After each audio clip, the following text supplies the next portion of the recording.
We knew we wanted to make a feature. Yeah. So again, we were kind of like, why not just do it? Why not? The numbers are numbers. Don't let that overwhelm you. What should overwhelm you is the joy and the excitement to get started. We're all in this together. There is enough work for everyone. There is enough art for everyone. We were able to hire like 95% of our crew from the podcast. That was like the best thing. Welcome to a very special episode of the Nicki Sun Show, where creators get real. And getting really real with me and really candid are two of the most special people to me. They are filmmakers, producers, actors. They also created an amazing film that just got distribution. So we're going to have a candid conversation about the process of filmmaking and what it takes to actually get your film distributed. So here with me, I have Carolina Alvarez and Tessa Markle, the co-creators and co-stars of Sync. Hi! Hello. Nicki, what a beautiful intro. Thank you. Well, it's easy when I have dear friends because actually a couple years ago, what was it, 2021? Girl. That sounds about right. We switched spots. I was in the hot seat, and both of you were interviewing me on your show, where you have a podcast where you talk about the female perspective, and you've had over 100 guests. So before we dive into your amazing film, I do want the audience to get to know you both a little bit more. So Carolina, can I start with you? Tell us your background in film. Why is it so important to be in film, and why you felt the need to create something like Femme Regard? Yeah, well, it's hard to not include Miss Tessa on this journey too. So I will speak a little bit with her intertwined. But from both of us, we come from an acting background, and both theater too, I would say. So like I got my degree in musical theater. I graduated in 2015 for perspective on the timeline, because that, you know, guys, it takes a while to get here, right? Time isn't real. It's part of the process. And so I found myself pretty limited in those character boxes in musical theater and just not finding my voice and wanting to really, I just couldn't find myself there. And so then I transitioned into film and was taking classes where I met Miss Tessa. And there, you know, they kept championing us to go and make our own work, make the thing we want to be in and see ourselves in. And I'm half Latina, soy colombiana, and also Polish, which we'll get into in my film. But I also felt like I just kept getting sent out for these super Latina roles where I'm blanquita. I'm like very white looking, clearly. Could be just your average white girl if you didn't know. Yeah. And so it was really also weird where I was like, I mean, yeah, like this should go to someone else. And I'm not feeling like this is, even though we can have a whole other conversation on mixed race and like, I wanted to see representation there too. And it was really difficult. So again, I felt limited in also the film world of where can I find my voice? Where can I find these stories that I feel really passionate, not even just race aside, like as a woman, like there really wasn't juicy roles for women. Just even now, like almost 10 years ago, yeah, it was, and again, being, you know, passionate about wanting to create, I've then met Tessa and we started Femme Regard Productions because we both felt that. We felt aligned that women are not being represented in the way that we really crave. Mm-hmm. And we also just felt passionate about period pieces and genre films. And so that's what started us on our first project, Desert Flowers, a reimagined take on the spaghetti Western. So that was really fun. We knew nothing, so don't recommend starting with a Western if you're new to film. But also do it. Like, us being daring and bold showed us we can do anything we put our minds to. Because that was insane. Like, we had stuntmen, we were on horses, I was directing from a horse. Like, what? And I just think because we did it, again, this was like a short proof of concept, y'all. We did not have the money to do a whole feature at the time. We learned that, whoa, okay, we got to reel her back, start a little more. Rein it in, if you will. Rein it in.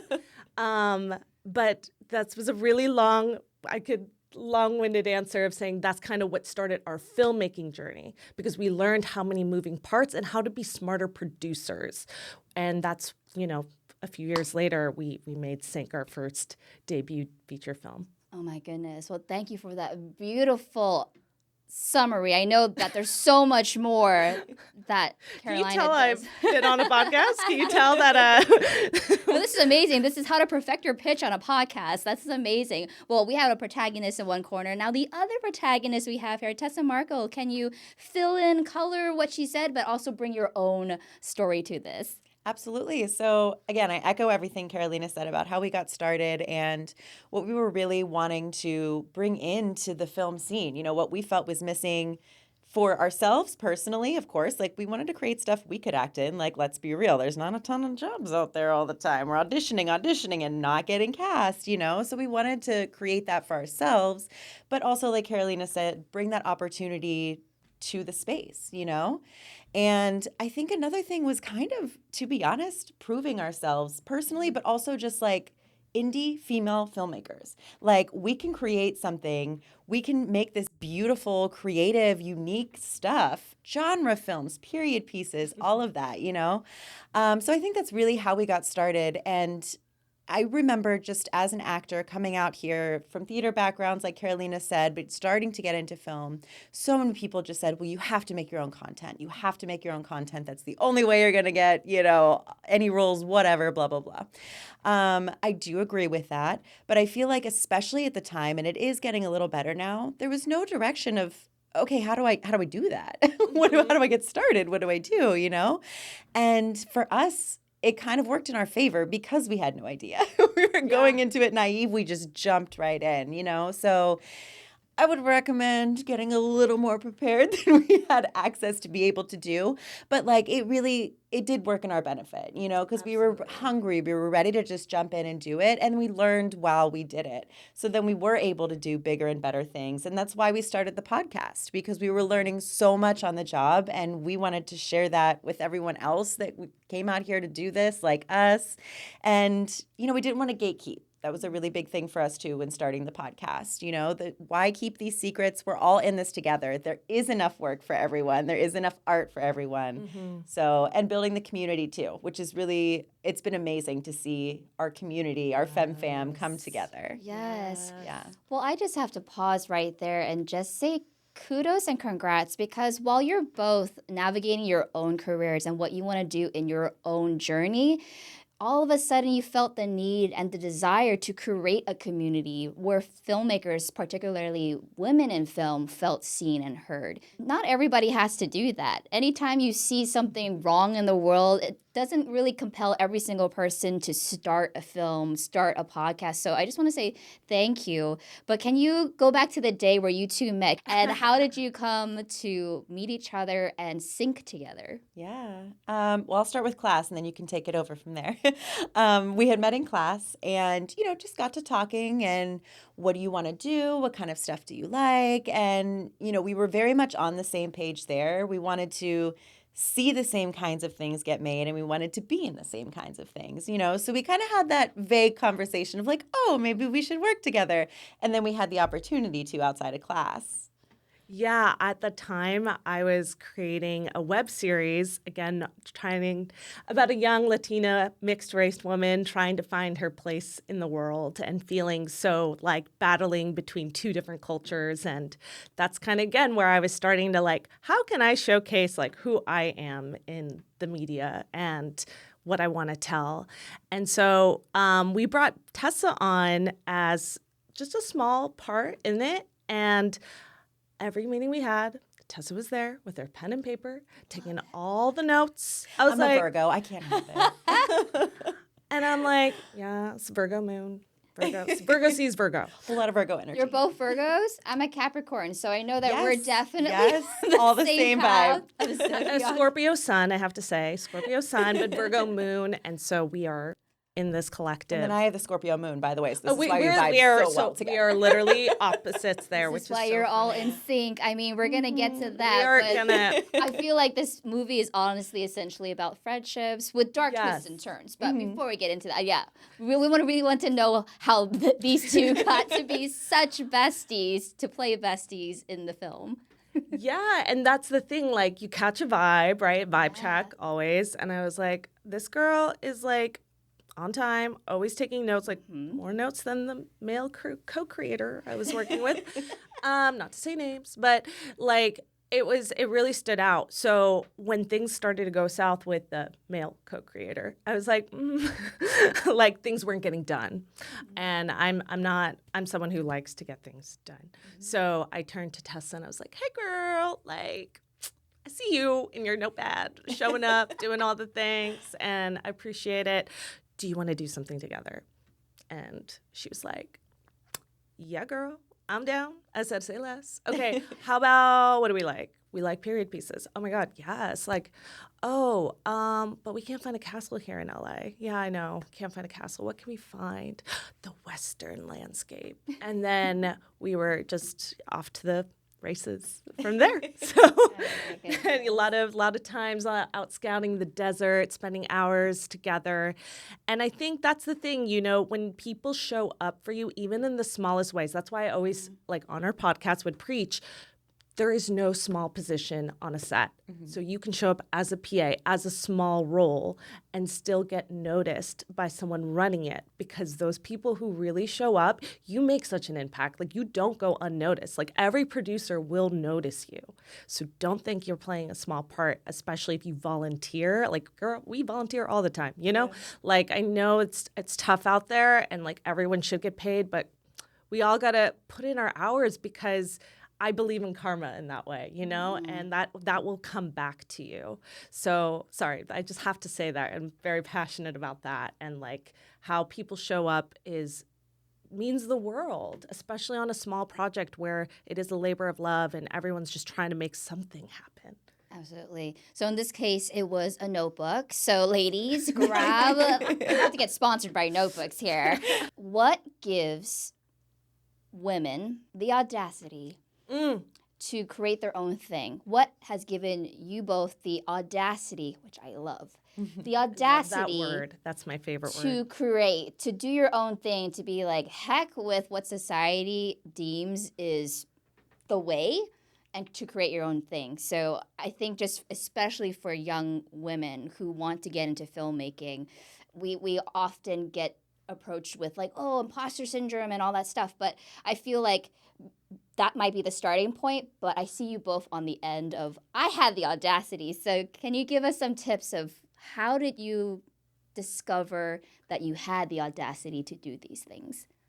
I think a lot of it came from like when we were actually creating Femme as a production company and kind of looking at like, what is our mission statement, And it's really to tell female stories, to tell stories from the female perspective, because there's a lot of movies that are about women, a female lead, whatever, but like a lot of times it's not really being told from the female perspective. With that authenticity, Exactly. That we're like, this is a woman's experience. Exactly. And I think so many men not like do a decent job at it, and we're not going to say like, of course. It's not that men can't, but there's like a very intangible, authentic experience that women who know like women like have. And I feel like we felt that missing. So I love that you said that, because I totally agree. I think, first of all, that mission of like, we need this. Like, we're tired of not seeing it. And I think if you want to be the action of change, I think that's exciting. Yeah, like you said, to have like understanding why you're doing something to begin with makes you feel empowered to create change and to just go for it, because you know what your intentions are and people are going to align with you on that. You can speak to like, however inexperienced you are, you could go to someone and be like, I'm trying to do this. Do you feel me? And you don't have to have experience for someone to understand that and want to align with you. And I think that's really, really empowering. I think what I would say too is like, don't overthink it. Yeah. If you will feel it inside and you know you have to do something, let that be the loudest voice, because you will tell, like, people will tell you, like, good luck, like, you're not ready, or maybe you need to, this is going to cost thousands of dollars and da-da-da. Worry about, the numbers are numbers. Don't let them be emotional. You know, like, the numbers, they're things are going to cost things, of course. But don't let that overwhelm you. What should overwhelm you is the joy and the excitement to get started, to do the thing, and not lose sight of that. I think too, with that, like, it's okay to feel selfish about your art. You know, like, you don't have to feel like you're always doing this, like, bigger, better thing for the world. Like, if it's really just a story you want to tell, a role you want to create for yourself, I guarantee you, if you're passionate about it, something more is going to come out of that, something deeper. So, you know, I just want to put that out there. Yeah, it doesn't like, have you're to be allowed to that be deep. selfish, quote Right. unquote, about your art too. Yeah. I love that you say that, because for the past couple of years, since 2018, when you launched Femme, you've been interviewing, connecting with female filmmaker after female filmmaker to really amplify their voice. And that was something also very selfless as well, you know, for the community.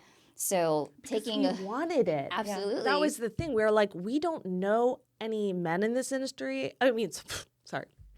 we know tons of men. Back up. We know a ton of men, especially like in acting class. The first thing you like, look to your right, and it's a DP like guy, and it's like, cool, like, want to work with you. But at the same time, we're like, no, our mission is to uplift and amplify the voices of women, also to have a say behind the camera and to be running shit with us. So, I don't know if we can curse, Go but ahead. yeah. I have a beep.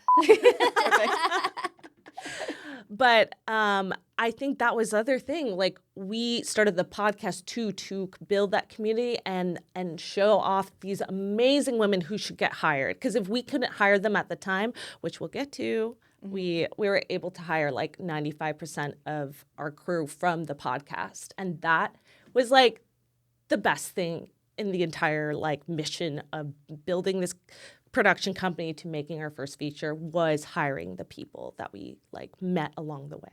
Yeah, I just wanted to bring that up because that was very selfless. But back to what Tessa was saying is like, it's okay to do the thing. And so after years of creating this podcast for others, when was that moment where you're like, this is time for us to like put that on pause and actually create our own film? Like, we put her on pause when we were in post for sync. So we were doing the pod, like everything. I was working full time. Like, we don't stop. Yeah. We literally, like, I think we died in post production. And we're like, okay, we can't do this anymore. We're dying. And like, you know, things needed to shift and change and evolve. And you have to like, you know, it's hard to let go of something like a pod that you were like, I love, like, you get I'm sure you understand, you just get so inspired and honestly reignited when you are feeling so tired. You know, like guests and people to hear stories really, I think, inspires anyone, even when you are like, this is so much. But so to answer your question, we died in post and thrived. But we started Sync in 2020, right before the pandemic happened. I remember I turned to Tessa and I'm like, I think it's time to write this feature. Like, I think It evolved so much too in those first that first year or so, because we had started with the idea of like a female slasher film, and we knew we wanted something like horror or thriller, like in that vein. But yeah, it changed a lot. But we did a noir. I wrote like a noir short script, and we did a few mobile shorts. So yeah, we went from like the horses to doing things really practical on like the smallest scale because we couldn't afford anything. And yeah, one of the things we did, we got to shoot at Warner Brothers on a mobile short competition that we got like invited to. So there's like so many opportunities out there.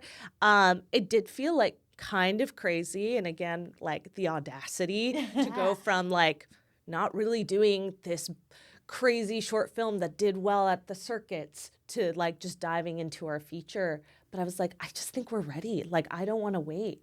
And I think we had learned so much, a lot from the podcast, honestly, from guests and just, doing our own research and everything, that we felt like we were at a point where we weren't really gonna learn more until we were learning it on the job. You know what I mean? And sure, we could have made more short films to different capacities or whatever, but we knew we wanted to make a feature. Yeah. So again, we were kind of like, why not just do it?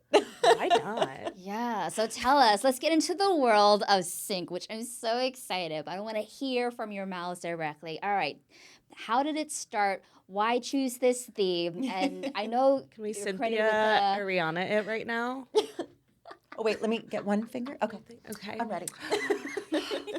So, I love this. yeah, the whole antithesis of us creating was for ourselves as actors. And Tessa and I knew right away that we wanted to, of course, star in this and find a place for us. And what better than female friendship? Something that we feel is underexplored on television and film, but that specifically around the intimacy of female friendship versus what you see in a romantic setting with a partnership. And so we felt that wasn't really explored enough. And like, what greater loss than a friend, than like losing your best friend or having or again the beauty of female friendship.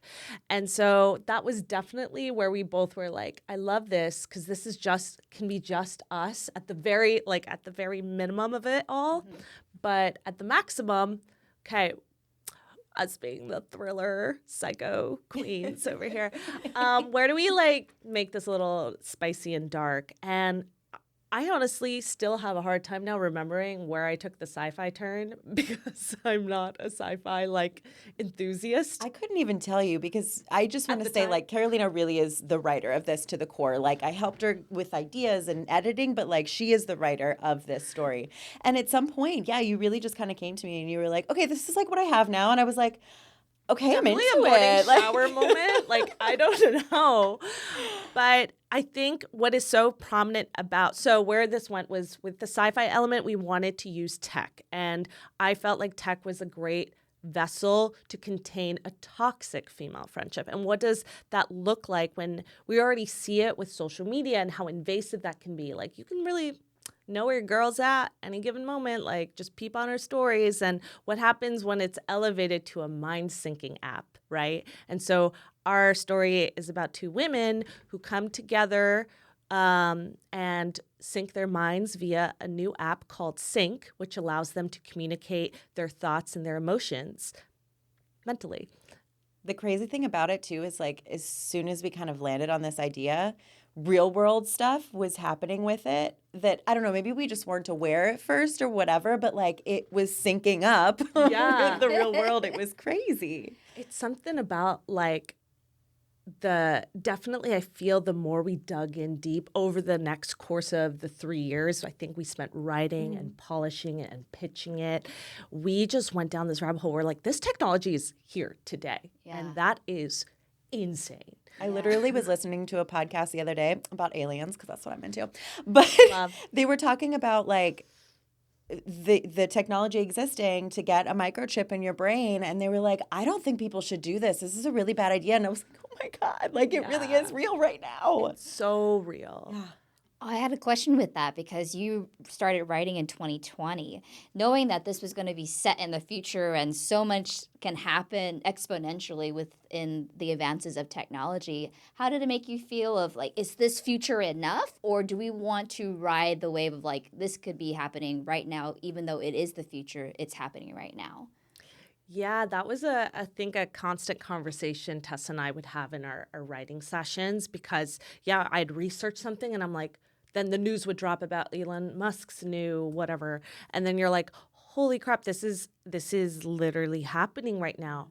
But we did want it, you always put your producer hat on and you're like, okay, we do need to have this be near future. We don't want this to be super far out there because that's just going to add to the budget. And, you know, we did want it to feel like if it ends up feeling more present day, which we kind of had to gauge. I'm like, I don't think we're all going to chip, you know, ourselves tomorrow.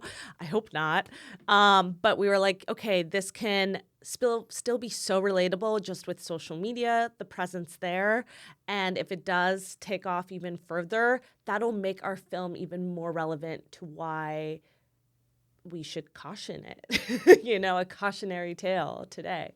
Yeah, and I love that you chose the location of downtown Los Angeles specifically. And for, the acting world, union, non-union, it's hard for locations and, everything adds up to your budget. So could you give us kind of like a rundown of what was the highest thing on your budget sheet, or why did you choose certain things in People. downtown LA?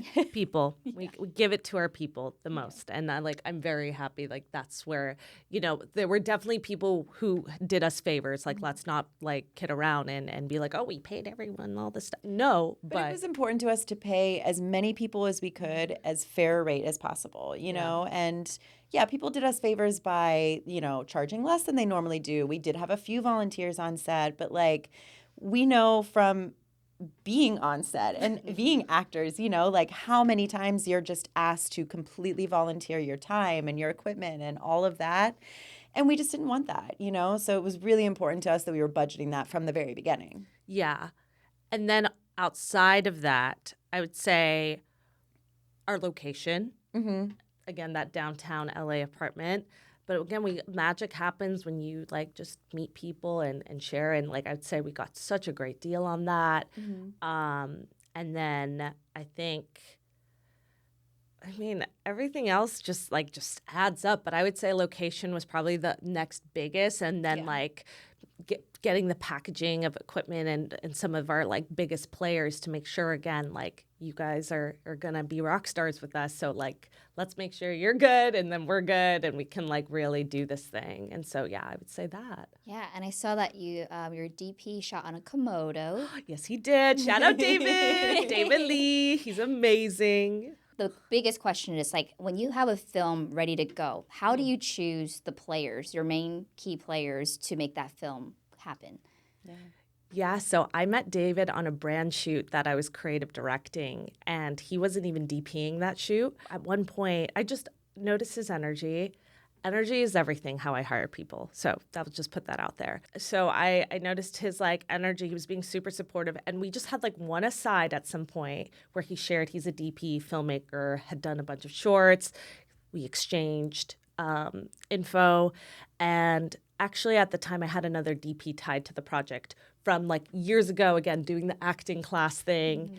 And so I wasn't looking for someone, but we connected, and I will say this, he was engaged with everything I was putting out on social media about the project, about my journey, and I think that matters a lot, especially in this day and age.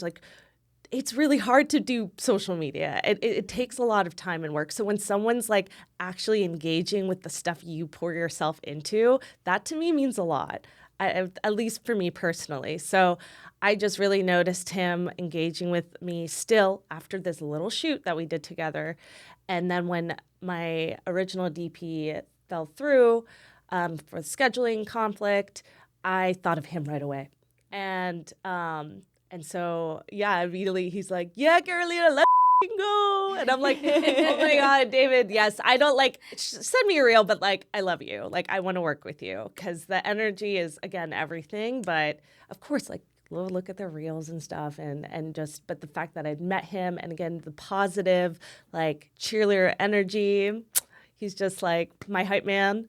I'm the cheerleader. He's the hype man. All the time. The whole time we're on set, he's just excited. I never saw him frustrated. I never saw him impatient or tired. And I'm sure he was. Come on. It happens. But yeah. No. Great energy. That just elevates the entire set, and you just want to be on set and you have fun with everyone. And it does really feel like a team group effort. Yeah. I know you have costume designers too, and music. We're talking about the full thing of what it takes to create a film. Oh, yeah. Can you talk a little bit about both of those? Yeah. So with costume, I think, again, working at such a small indie budget, we were thinking, okay, we are keeping the advanced tech to a minimum. So VFX 2 isn't going to be crazy. What else can elevate our film? And costume design is so important. And when you could have custom pieces that we were able to get by our beautiful costume designer Mandy Batispanian,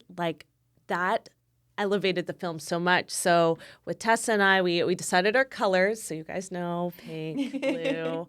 That was intentional though. So when that, what does pink and blue make? Purple. And so when we're melding of the minds, the black void, you get that purple color palette.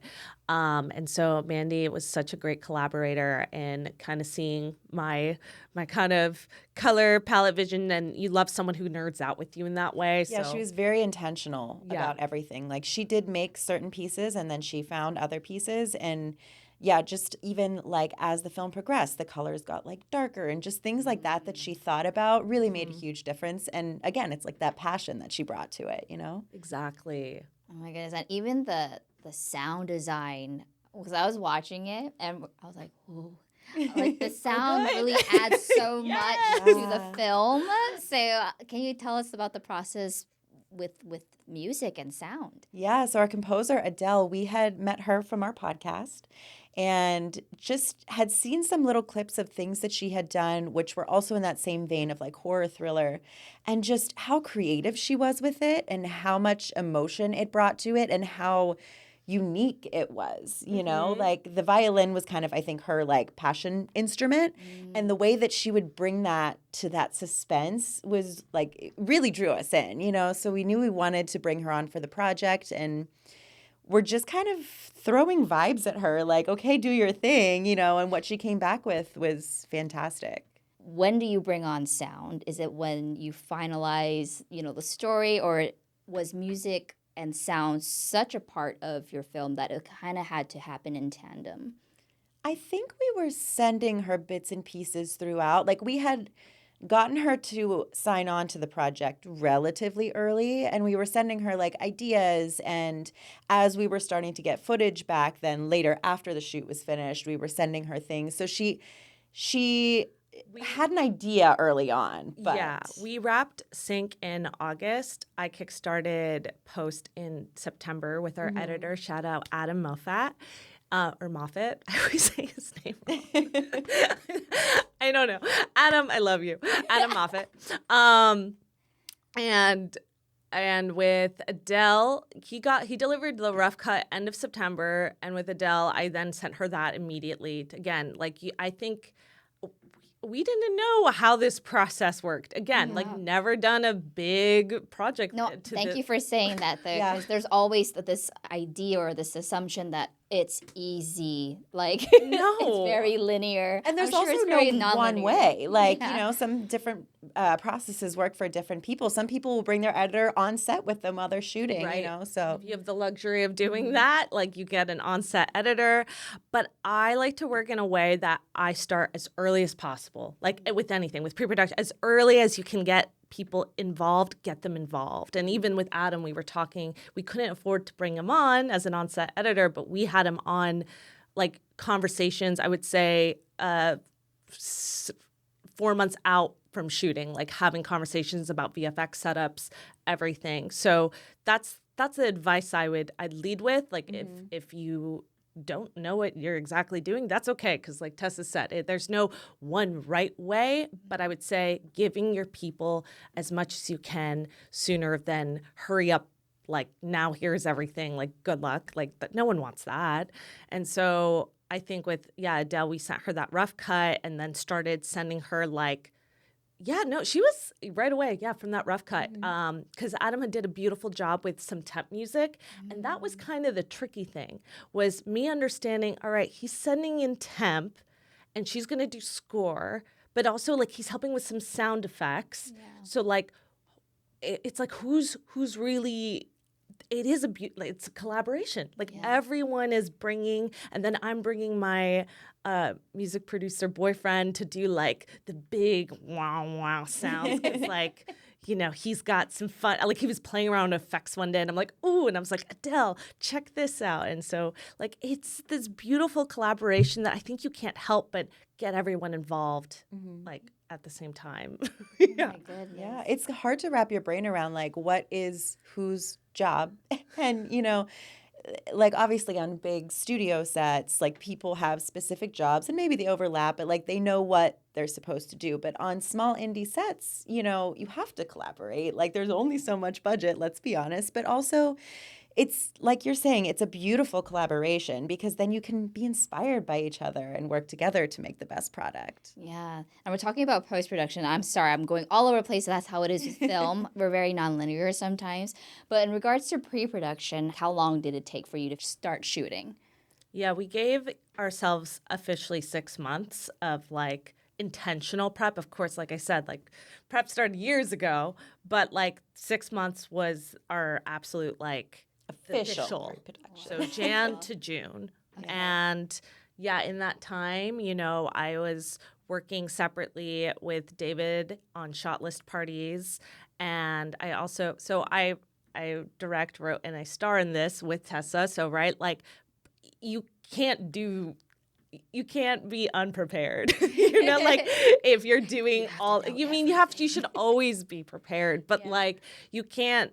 I think the only way to do that successfully is intense prep. So my team, my creative team, knowing exactly what I wanted within every shot and what we're going. And then Tessa and I meeting with all the actors and rehearsing and making sure we had all these rehearsals done. So the script, like Tessa would always, I was like, girl, okay, like I want to throw in, like I was definitely having a hard time being done with the script, but the script was done. But even there was moments like the what's the line about the daddy? Oh my god. Oh, Michael Myers can be daddy. Yeah, the Michael Myers could be daddy. That was a last minute ad. But sometimes, like, you know, and I'm not saying everything has to be like improv totally or anything like that, but sometimes you realize on set when the camera's rolling, like, I have to throw this in, I just thought of it, you know, or something just flows better or whatever. So being open to that and being able to roll with it. Right, because there's discovery that happens in rehearsal, and oh, that was so fun. Like when her and I finally got to like have moments, you're like, oh, this is... yeah, she's scary. Or like, yeah, I can just cry. Amazing, because we're going to need to just break it. Yeah. When, you know, you're going from director mode into like acting, you need to just like be able to tap in, you know? Yeah. Well, I want to give you a moment too to say, I know shooting your first feature film was brand new. So what did you discover about yourselves and discover about each other throughout the process that maybe you were like, we didn't sync on that before, but that's new. I like it. I'll put it in my pocket. I discovered personally in my like career that I really loved doing all of this all at once, but I want to focus more on writing, directing, moving forward, and just because I didn't get time to really play behind the monitor and see and make pivots. Like it's hard to do that on an indie set anyways. You only get a certain amount of takes. So I was like, you know, I really am now looking forward to amplifying other talent in front of the camera while I get to like really just fully be present and own the direction. So that's something I know it took a while to like, reflect and, you know, something that's big and intense and then being like, okay, I know what I want to do now, but it's different. And I gotta like, I'm shooting on film next. And we're just craziness never stops, you know? Well, transition, Miss Director. Yeah. And I'm like, you know, I realized I did this project for us to act in, but I'm like, what? This is like, I'm excited to show a different visual landscape as me fully owning directing. And that was something too. Like, I didn't know I was going to direct this. I didn't know. It was one of those weird like moments we talked about initially was I wasn't sure I could greenlight. Like I had that imposter syndrome, even though I directed everything we did and it was on a small scale. So I was like, oh my gosh. But I said yes. Yeah. I mean, you wrote it. You're starring in it. Who better to direct it than who knows everything about how the story should play out? Yeah. And who's going to be the vessel to convey that message but you. Yeah. So I'm excited that's what you discovered. We're excited for more films directed by Miss Carolina Alvarez. Yes. Miss Tessa, what did you discover? So I was the opposite. I discovered I don't love doing it all, and I just want to concentrate on acting. There you go. We love that too. There we go. And as true as that is, like I just want to state it's not coming from a negative place. Like I also found out that I was capable of that, you know, and I'm so proud of that and how much I've learned. And, you know, it's all good to get your perspectives and your priorities in order, right? And yeah, so that was like, it showed me what direction I want to focus the rest of my career on, which I think is great. And then what I learned about Carolina is you are the most determined person I know. Like this girl, when she wants to do something and she has an idea, she will make it happen. I'm talking, she's got a full-time job. She's got like all these things going on, the podcast, the feature. And she's like, okay, so I have an idea for the next film already. Can we get started on this? I'm like, girl. But it is amazing. And she also has such a good energy all the time that I don't know how she has the energy to even do all that. But yeah, it was really amazing to Celsius, watch. sponsor us, please. Yes. Celsius, please sponsor us. Celsius, yeah. Yeah. But it's amazing to watch, to see you grow in that way and to work with you. Yeah, Tessa's just been always like, I loved the partnership we've had because she like champions even all my crazy ideas. It's definitely, it takes a unique person to be like, confident when you like I just appreciate the trust you've always had. And I know like some things seem overwhelming and hard, but I think I just if I had someone always like second doubting every single decision and every single thing, nothing would get made. And so I just really appreciate always the support you've given because we go there. And that's all I'll say. So thank you so much. So did that make the shower scene easy or difficult or hilarious to you both? I mean, we were very comfortable. We were comfortable with each other. We were comfortable with like the situation, you know? And it was actually very cute because our costume designer kind of unofficially was our intimacy coordinator for that scene, really. Like she was always making sure like when the cameras weren't rolling, we were covered and that we were comfortable. And we were like, girl, we're fine. Don't even worry. But like it was very sweet of her to like take that role on and to make sure that we were comfortable. She's more like, am I interrupting anything? Yeah. That's how close you both are. So that's amazing. But honestly, like we laughed through it. I still laugh watching it. Like there's one moment when I don't wash the soap off of me that gets me every time. Like, so, you know, it was fun too. Yeah. Yeah. Okay, so this is the part where I feel like most people don't know. You finish the film. Now what? There's film festivals. How do you get distribution? Can you tell us that process? I think from the beginning, we knew we wanted to go the festival route first, like try our hand at that, and then try for distribution. Because for us, you know, we're thinking about also setting up the future of Femme Regard. Like this is our first feature, right? Like we want to also use this to build for the future. So we were really thinking, hey, even if we don't make money, like let's try to actually get distribution for this thing. Let's see how successful, like can we call this a success story, you know, and build from that. Because I do want to mention to any filmmakers, like even just putting it out on YouTube for free, like whatever you want to get out of it, whether you are going for the money, that's okay too. Whether it's just getting as many viewers as possible, you know, all of that, like you just have to figure that out to decide what route you want to do with it and where to take it, where to put it.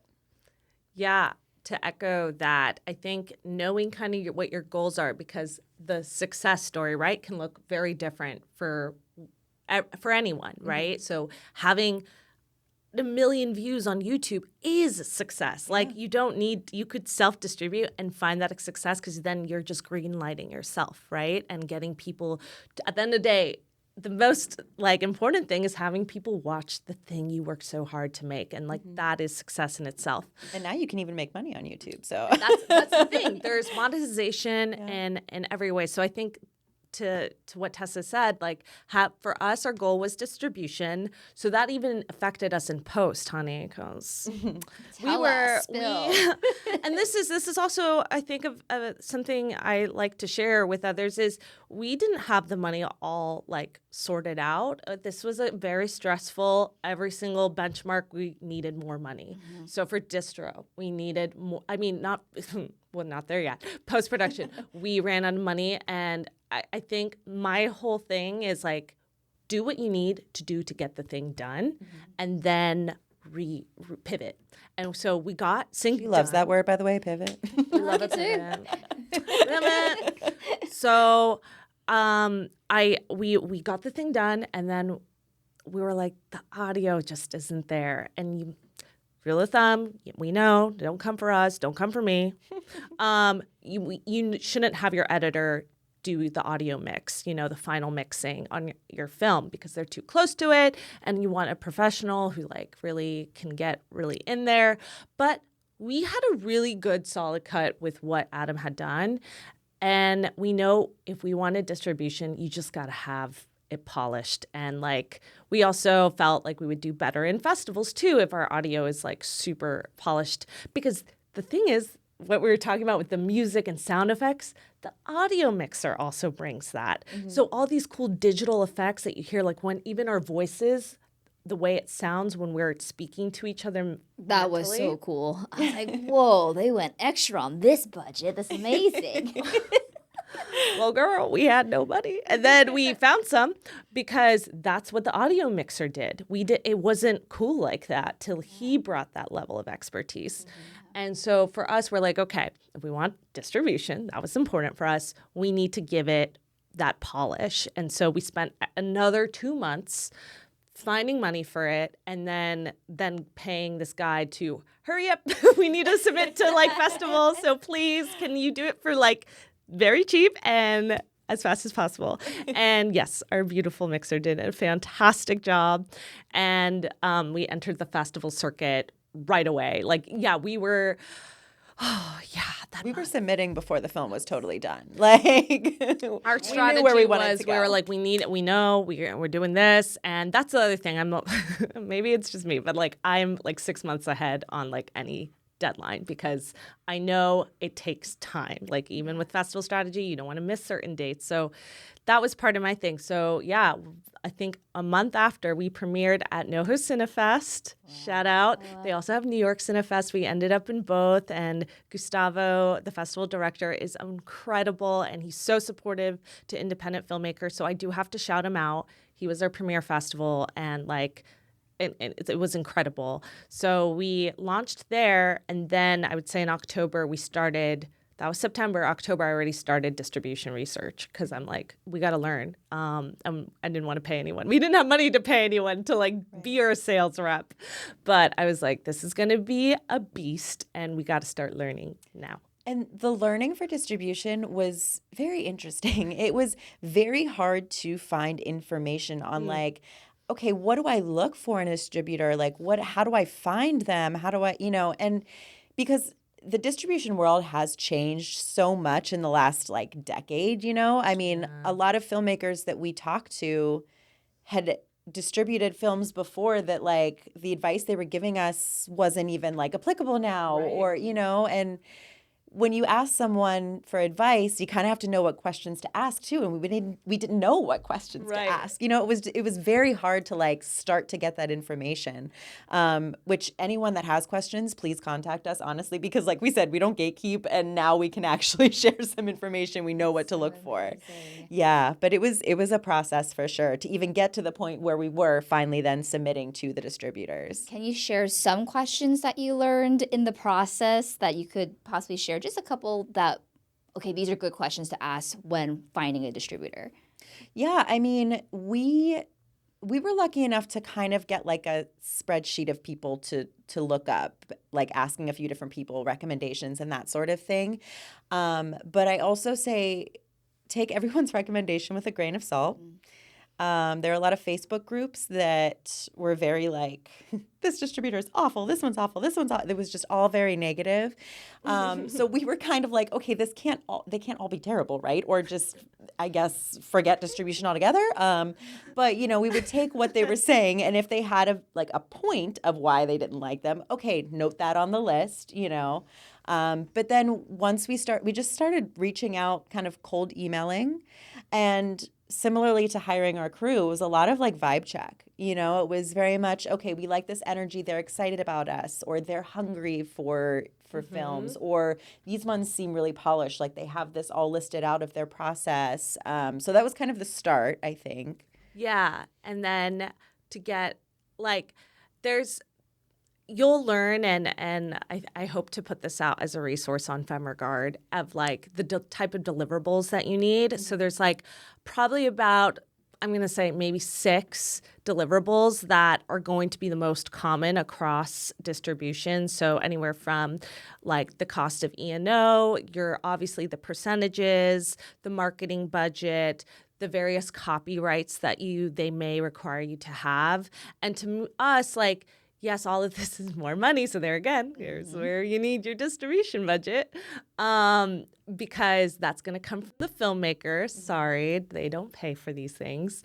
And so then you kind of also have to start to decide how you want your distribution to look like, because with certain streamers or platforms you may want to land on, you probably want captions, subtitling.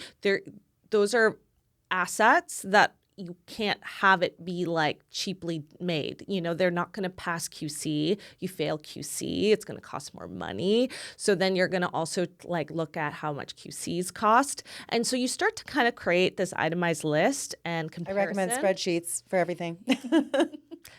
And so you kind of start to have this comparison list made with like these most 6 to 8 variables and see what lines best for you and the term. So I say like term is something you want to look out for in terms of like what's a red flag. If they want your movie for 30 years, it's like not 15 is even too high, girl. Like just saying.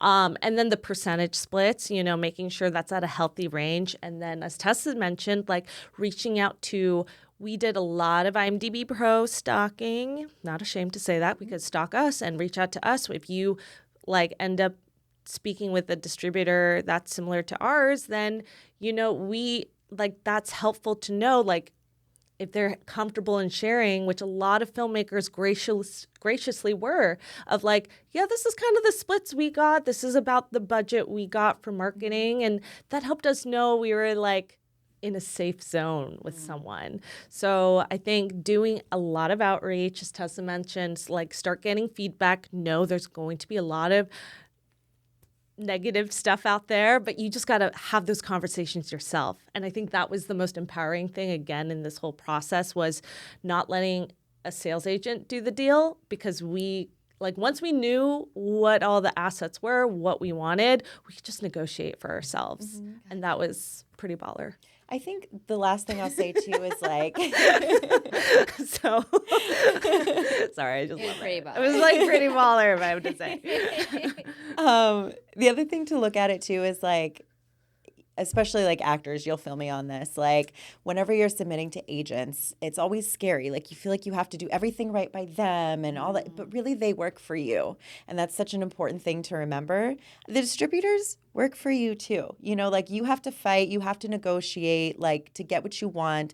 And you're going to meet in the middle. Of course, you're not going to get everything you really want, but like it's important to find the ones that are working for you, the ones that are going to get you what you want and take you down the path that you want to go with. How much do you want to spend on marketing? Do you want to end up in theaters or streamers or both or DVDs? And, working together with that distributor and making sure you get what you want. What did you want the most from your distributor to make you say, like, I feel safe with Buffalo 8? Mm-hmm. Shout out Buffalo 8, our distributor. For us was making sure we landed on solid AVOD platforms. We kind of learned earlier on that would be the best return on investment for us.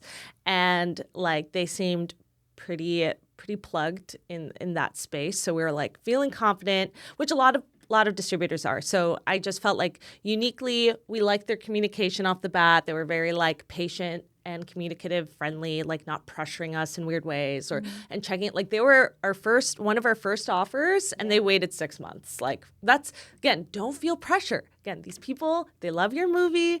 They will work with you. And they were very patient and communicative throughout the whole thing. So yeah, it was great. That was really great.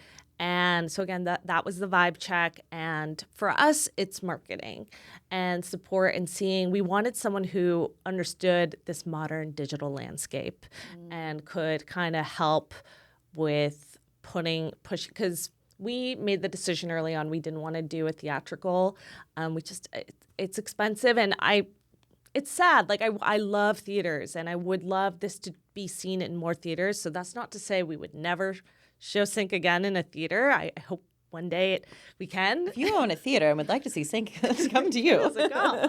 But we know that's a very costly road to go down, and one we just didn't have the bandwidth to put more of our energy in marketing and time. So we were like very adamant in a very strong like streaming release run, and wanting someone who understood the digital landscape to like support us there.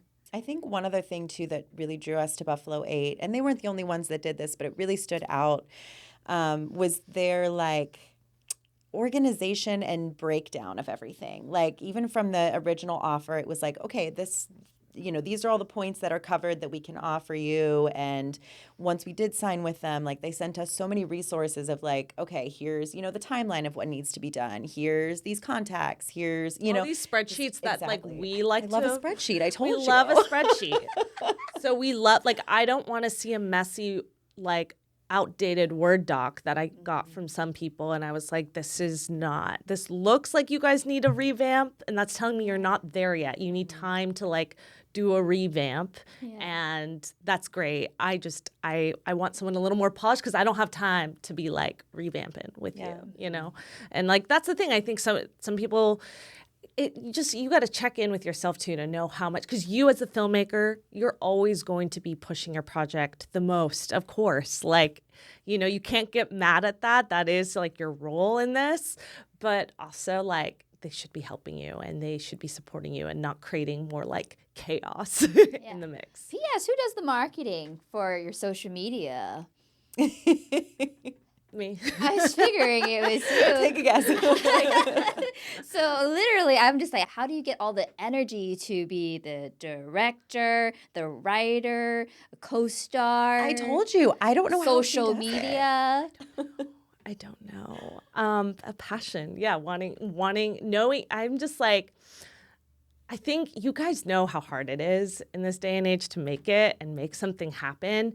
And it's just, to me, I see things as a disservice if I don't do it. Like if I don't step up and do marketing and learn marketing and put things out there, no one's going to hear about this thing that I spent so many years and time, So I just like almost, again, I learned marketing through working with doing stuff for Femme production. So that has been a journey and I loved it. And it's created for me like full-time work from it because I learned how to do it myself. And this is a beautiful thing, filmmakers, like these skills correlate. So if you're struggling for work or like trying, don't think your little hobby project is not your full-time project. Like that's what that can become for you. So very passionate about that because I was like, no way am I putting in all this effort not to get paid one day, like that's real. Like that's real, And I think it took time because everything was just like, I need to do this because this is important. But then I was like, wait, I like really love this. Like I love Canva. I love pink.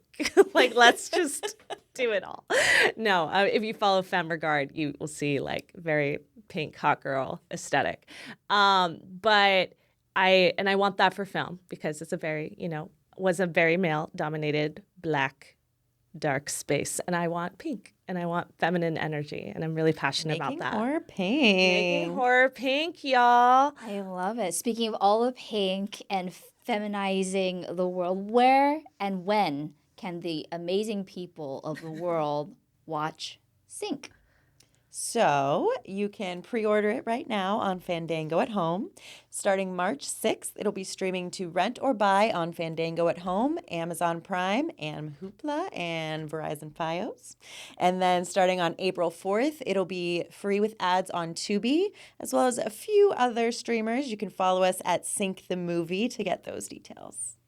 She is plugged already. She knows. She's like, we've been on the circuit, getting it out there, loving it. I love Tessa because I butcher like all of that. So I like, thank you, Queen. Yeah, I just love how in sync you both are. This is actually the first time having two guests at a time on the Nicki Sun Show in my home studio. So it's been an honor just watching you both. Red Bull on the way here. I see your energy on this side, and I see your energy, and I'm like, woo-hoo! I get two brain waves coming to me. I feel like we're all in sync, too. I have their brains with me. Yes. I did want to, before we end, to leave off with and everything that you've been working on, your missions, just everything that's been in your heart, what is something that you wished society spoke more about? I know this could be completely not film related, but just in personal life and just everything that you individually have been going through. Just, I wish we spoke about this more, or I wish we talked about this more. I wish that we were more gentle on ourselves with, like, there's kind of this expectation of you graduate high school, you go to college, you get your 4-year degree, you go pursue a profession in that degree. And like, if you're an artist, okay, sure, that can be your hobby, whatever. Like, we need to create space that you can do all of those things if you want to. Because I think even on the opposite side, sometimes it's like, well, okay, you're pursuing acting, so that has to be your career. It has to be the only thing you're doing, and you can't do anything else. And like, there needs to be all of that grace. And if your art is purely a hobby just for you to enjoy, that's okay too. Like, there's so many different ways and paths that we can do as creatives, and allow yourself that play. Like, maybe you don't think you're an artist, but maybe you just haven't tried something yet that you could end up loving, and just, I think, giving ourselves and others that grace and that space, because we work ourselves to the bone. And I know we are both guilty of that. And, like a 40-hour work week we are not meant to do that, you guys. Like, and I understand, we have to make that paper. We have to do what we have to do. But just, yeah, allowing ourselves and others that grace and that space to play. I love that. I love Thank that. you for sharing that. Yeah.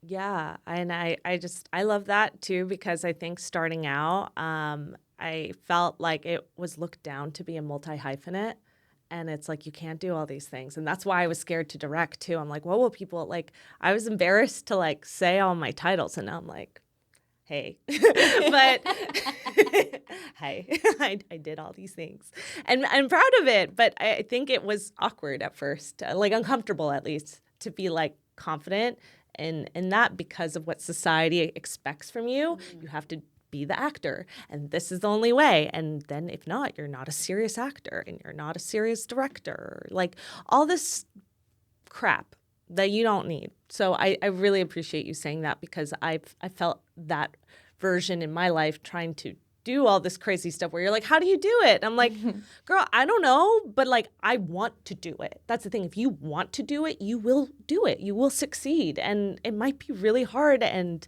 some things might not look perfect in your life. Like I know, speaking of that, like health and the mental capacity stuff is really hard. I definitely have taken a lot of hits. But I'm not here to say like, do that, but like, I thrive, like that brings me purpose and joy in my life. So that's just the way I want to live it. And also like, I think there's also grace in that of like, she wants to do it all and she wants to succeed. So like, don't tell me I need a nap. Like I want to go. Like, she doesn't sleep. It's fine. She loves it. It's fine. Don't tell her to take a nap.